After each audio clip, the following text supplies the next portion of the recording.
آج کی اس ویڈیو میں آپ کو بتاؤں گا کہ آپ اپنی منی کو کیسے بڑھا سکتے ہیں۔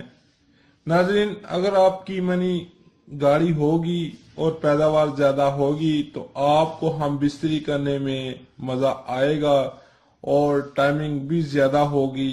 اگر آپ کی منی میں پتلا پن ہے تو آپ کو ہم بستری کرنے میں مزہ بھی نہیں آئے گا اور ڈسچارج بھی جلدی ہو جائے گا۔ اور جو شادی شدہ افراد ہیں ان کے تو جراثیم کم ہو جاتے ہیں اور وہ اپنی وائف کو پریگننٹ نہیں کر سکتے، کیونکہ جب منی پتلی ہوگی تو جراثیم بھی کم ہو جاتے ہیں اور انسان کے جراثیم کم سے کم 1.5 انچ کا ہونا چاہیے۔ ناظرین، منی کا پتلا پن قدرتی طور پر نہیں ہوتا، یہ انسان کی اپنی غلط کاریاں ہوتی ہیں جس کی وجہ سے یہ نقصان اٹھانا پڑتا ہے۔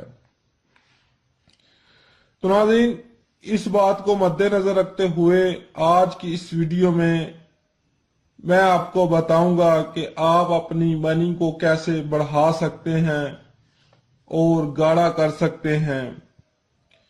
میری آپ لوگوں سے گزارش ہے کہ ویڈیو کو اینڈ تک دیکھیں تاکہ مکمل تفصیل جا سکے۔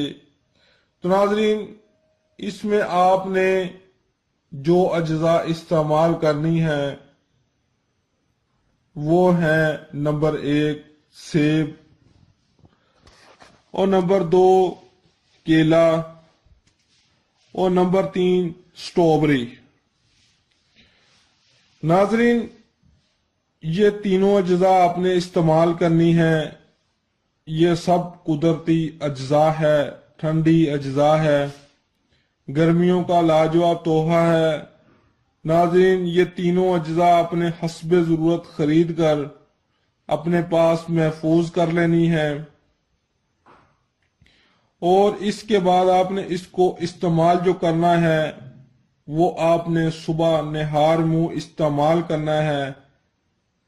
1 عدد سیب، 2 عدد کیلے اور 6 سے 7 ٹکڑے سٹرابری کے لے کر،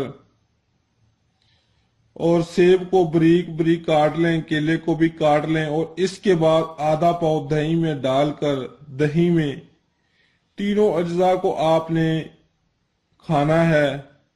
دہی آدھا پاؤ سے زیادہ نہیں استعمال کرنا۔ تو ناظرین، اس کے 1 گھنٹہ بعد آپ نے ناشتہ کرنا ہے۔ یہ عمل آپ نے 15 سے 20 دن کرنا ہے۔ اس عمل کے دوران کوئی غلط کام نہیں کرنا۔ انشاءاللہ آپ کے جراثیم بھی پورے ہو جائیں گے اور منی کی پیداوار بھی بڑھے گی۔ یہ شادی شدہ افراد کے لیے بہت اہم نسخہ ہے، اس کو ضرور استعمال کریں۔ سب قدرتی اور ٹھنڈی اجزاء ہیں، کوئی کسی قسم کا سائیڈ ایفیکٹ نہیں ہے۔